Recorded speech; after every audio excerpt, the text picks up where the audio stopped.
Hey guys, happy Friday.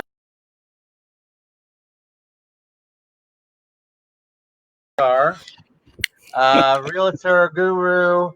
Um, my old friend Christian Boyne is on the show. What's up, my friend?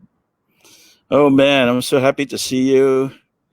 So happy to Happy have to some see news you. from Cheers. Florida. Cheers. I'm getting this thing going. You're coming all the way from one of those foreign countries. Yes, He sir. is he is in Belgium right now. So, but of course, I know Christian from Orlando and all the crazy real estate stuff that we do. All right, so let's let the audience know who you are. So tell them a little bit about you and your background, where you're from, and all of that good stuff. Okay. Well, for those who don't know me, I'm Christian Bohyn. I'm a Belgian that had the great idea in 2002 to move to Orlando, Florida. Why Orlando, Florida? Yeah, why? Uh, to start with, in '87, when we were on a honeymoon, we were in Disney, and we were sitting at that Japanese tip top thing at the table talking to people. And I ran into a car dealer. Of course, we started talking about cars, and then the wife was talking to my wife, and she's like, "Oh, you're on honeymoon," and we're like, "Yeah," and she's like, "First marriage," and we're like, "We got to be in America, you know." First marriage. So anyway, they became friends and they kept in touch. And every time I would go to the States, I would visit them. And if they would be somewhere in Europe, they would call and say, "Hey, we're in Spain, we're in France," and we would go visit them. And they lived in Isleworth. So when we went to visit them, we're like, "Holy Moses, everybody living like this in America?" Yeah, that's a little deceiving. Yeah. So, and we got an easy car dealer. So when I got there, I got a car, and it was always fun. So one day we were there for Easter, and he says, "Christian, when are you coming, man?" And I was at the career change. I was 45, I think, and I said to my wife, "We got to do it now or never." And she says, "Yeah, you got this insurance business, and it's all internet based, and you can run it from America. Let's do this thing." So we picked up the kids. They were 13, 12, and 9. Wow. And I have boy, girl, boy. And I can tell you, a 12-year-old moving from Europe to America, it's not a good idea. But I mean, She we adjusted. were, yeah. The good thing was that I had another great idea. I put all my kids in the swim club because I thought this way I only have one drop off point. Because I thought all the other parents, one is going to the tennis, then the other one has to go, and they drive around. I said, I'm going to be smart. I'm going to put them all in the swim club. So I got one that was a junior, the other was a senior, the other I had to drive around like any other parent as much. But so in the States, we took them to the YMCA in the swim club, and Yeah. my daughter was not happy. And there was a lady, she said, she's not happy. I said, I know to tell me and the lady said, we have a church group. Every Wednesday evening in celebration, we have a church group. Why don't you bring her to the youth group of the church? So we took them there, and they loved it. That's And awesome. actually, my daughter has a ministry degree. Really? Yeah, she went on to do 2 years of ministry school in Atlanta, Wow. and yeah, and Wow. she's 30 now, and she's a teacher here in Belgium. She teaches English and religion, and So she went back to Belgium. yeah, yeah, Fascinating. Did the yeah. boys? What about your other two? Well, so yeah, let me continue the story if you're interested. Absolutely. So in 2004, I got an offer on the company I had. And my wife said, just sell it because you're more over there than here. Why did you bring us here? So I sold it. I had a lot of money, and the real estate was booming. And I went all in and lost a lot of money. But before I went all in real estate, I didn't trust those Americans. So I got my mortgage broker degree and my real estate degree because I thought that way I'm going to know a little bit more. You don't know much more, right? No, you don't. So then, of course, when we lost all that stuff, I started doing more real estate, and I specialized in short sales. I sold 250 short sales a year. Wow. And my wife, she got sick, and we didn't have health care, couldn't afford it, and she went back to Belgium with my daughter, and so they went back in 2012, I think. Yeah, and because we have universal health care here in Belgium, right? So and she said, I'm too scared, I'm not going back. And then we divorced. We tried that for 7 years, and then a couple of years ago I was in Belgium and I had some heart problems, and I said, let me check myself out before I fly back to the US. And I got diagnosed with that I needed a triple bypass. I remember. Yeah. So I got that surgery in Belgium. Thank God for universal health care. Right. Because it didn't cost me a dime.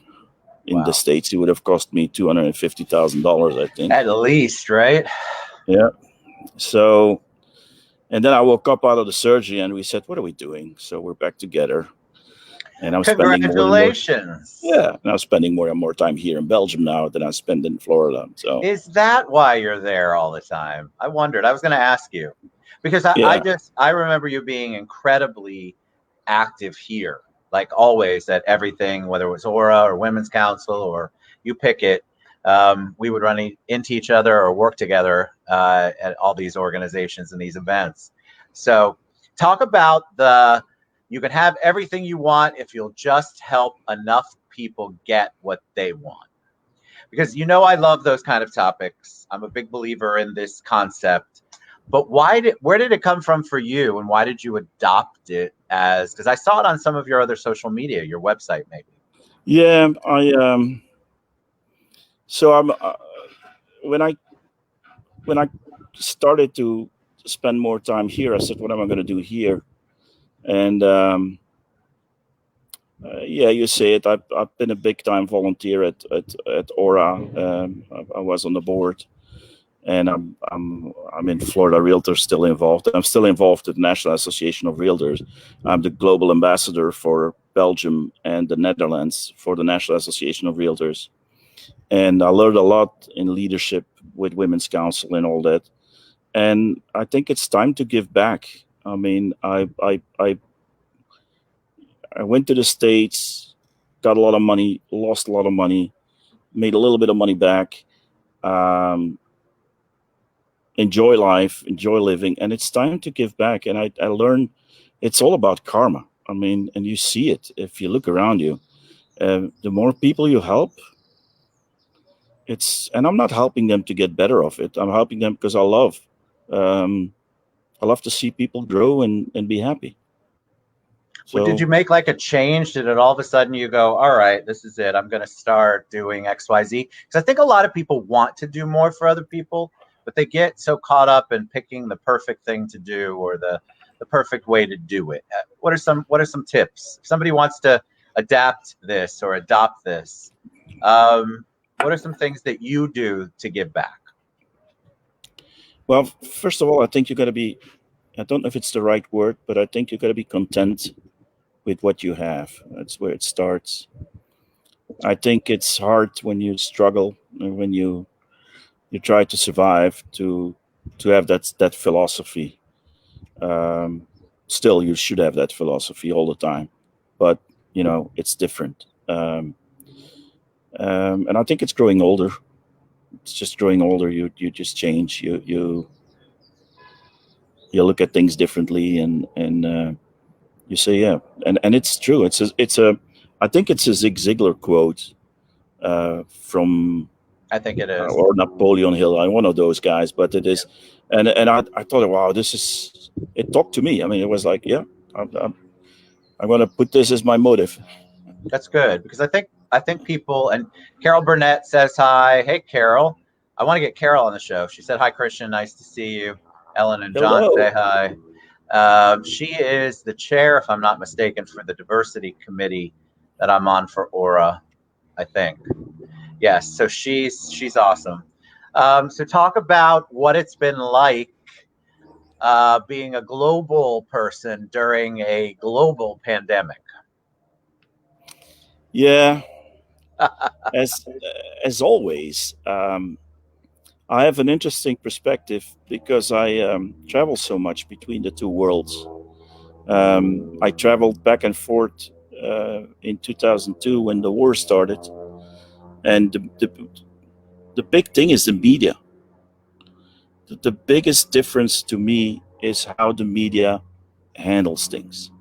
In Europe, especially in Belgium, we every country handled it differently. By the way, we went in lockdown on March 13.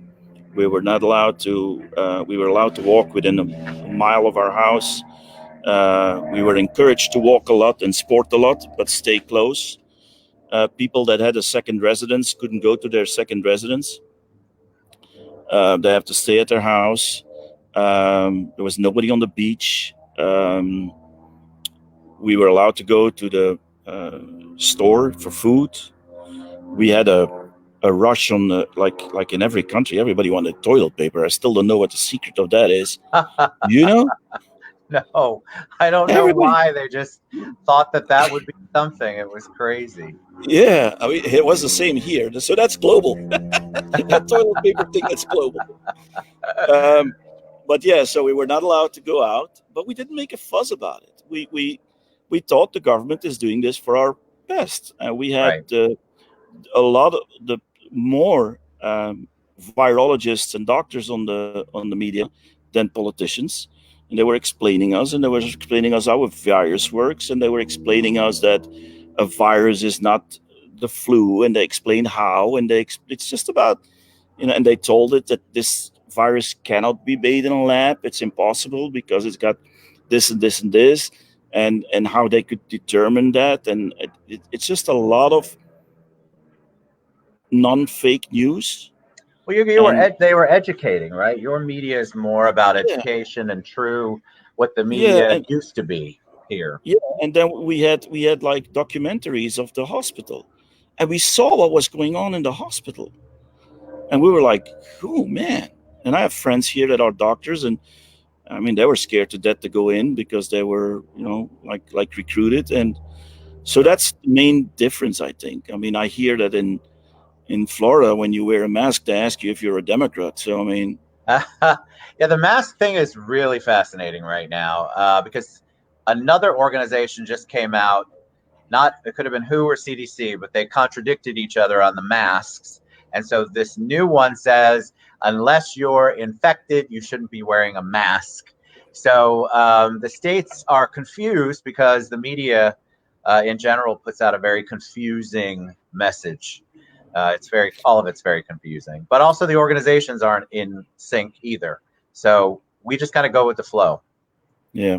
Here they say us about the mask. The story they tell us is that the virus spreads by little droplets that we produce when we speak. And Right. I think that's why in Spain it grew so fast, and in Italy because their language they a lot. So I think that's why they There's have a lots lot of of droplets. pronunciation. Yeah. So and they say when you wear a mask, you protect actually other people. You wear the mask actually out of courtesy to protect. If you should be infected, Right. you wouldn't be infecting other people. How has it hit? How has it impacted your real estate business? Your what you do for a living? And has it been difficult trying to run things from there here, or because you were already multi-country, you had it Yeah, down to a science? I have it down to a science, honestly. Honestly, I use the EOS, which is the Entrepreneurial Operating System. No Tell me kidding. what that is. What's EOS? I know what it stands for, but what is it? Yeah. So it is a methodology that it's a philosophy to how to run your company. It part of it is um, getting your core values right in your company, communicating your core values to your coworkers, then documenting the procedures in the company and the systems that you use, using systems and documenting that, having a meeting system, which we call the level 10 meeting. When I do meetings with my guys, it's a level 10 meeting. It's, first of all, every meeting starts on time. If you're on time, you're late. So every meeting starts on time. 5 minute, just free talk. 5 minutes is our scorecard. We have a scorecard. We look at how much money in the bank, how many in the photo business. It's how many photo shoots did we do. In the real estate business is how many prospects we have in the pipeline, how many sales do we have in the pipeline. So we have like a scorecard. We go over our scorecard, then we go over the milestones that we've set. Are we on track with what we've set for the quarter? Then we go to the month. Are we on track with what we set to the month? And then we go over issues. We spent an hour debating on issues.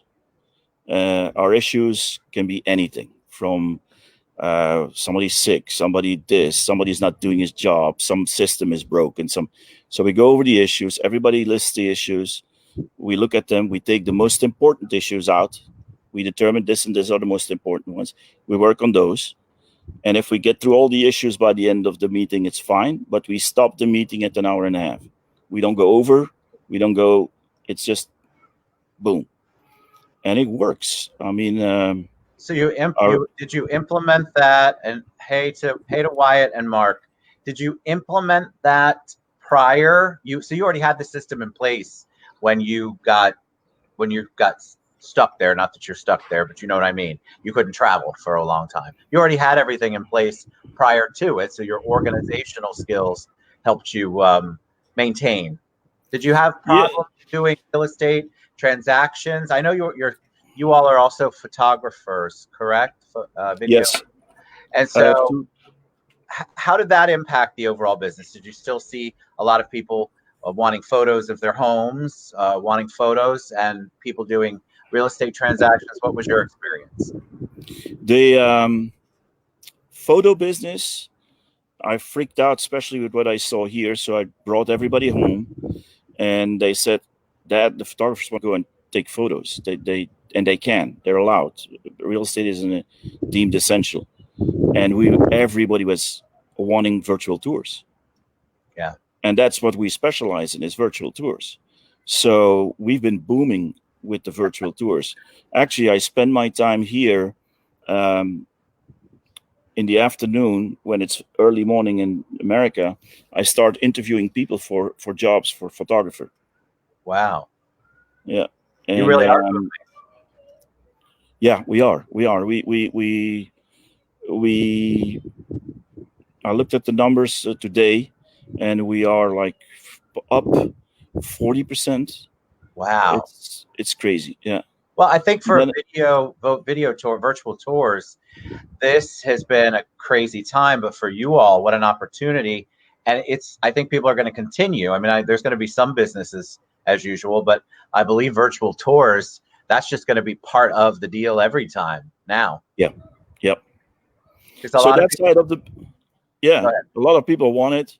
It's become natural. And the thing we have with our virtual tours is we can actually go send the client a link, and they can go online, and we can guide them through the house. It's not that we hold the mouse. We say, look, here's the kitchen. Look, here's this. Here's that. Let's go there. So, and we talk to them, and we see what they see. So it's a really cool system. And we have now on MLS open houses. So we put it on, we can do a virtual open house 7 days a week, 24 hours a day. That's amazing. It is amazing. I think people will have adapted already to this whole video thing like this. And they're used to it. So it's not this foreign thing that's going to come in and disrupt. The whole world was disrupted. Now now you can look at everything almost in your comfortable chair at home Yep. if you want to. All right, I have to ask. I've been to Belgium, and I absolutely loved it. It was for a day, so we weren't there that long, but it was beautiful. What's your favorite Belgian food? I already know you have probably a great bunch of favorite Belgian drinks, but I thought I'd be different and ask you what your favorite Belgian food is. Oh, that's it. Well, every Belgian wants his fries with mayonnaise and a good steak. Steak and fries is when you ask a Belgian who went to Turkey or Spain or whatever, and you say, "How was it?" Yeah, but the steak and fries was not like it is at our. So that's always a thing. Another thing I love is our mussels. Mussels that we cook great mussels with fries again. You have to Everything have with fries. fries. Everything in fries. And then we have something which I really love because that was the thing that every time I went to Belgium, I would eat what I can't find in America. Right. And then when I'm in America, I would eat what I couldn't find there. So that's how I got this extra weight on myself. We don't But have we any have, Belgian restaurants here in Orlando, do we? yes, there is one. There Well, is. it's actually it's a French one. It's coq au vin. Oh yeah, coq au vin. Yes, Coq au vin. delicious. Yeah, yeah. And we have All a, we right. have So a how do dish. people go ahead, buddy. Go. We have a dish which is called steak américain, American steak, and it's actually a steak that they put through the grinder, and then they come and prepare it at your table with raw egg and with Worcester sauce and onions, and they mix it all, and you eat that with fries and mayonnaise. Wow.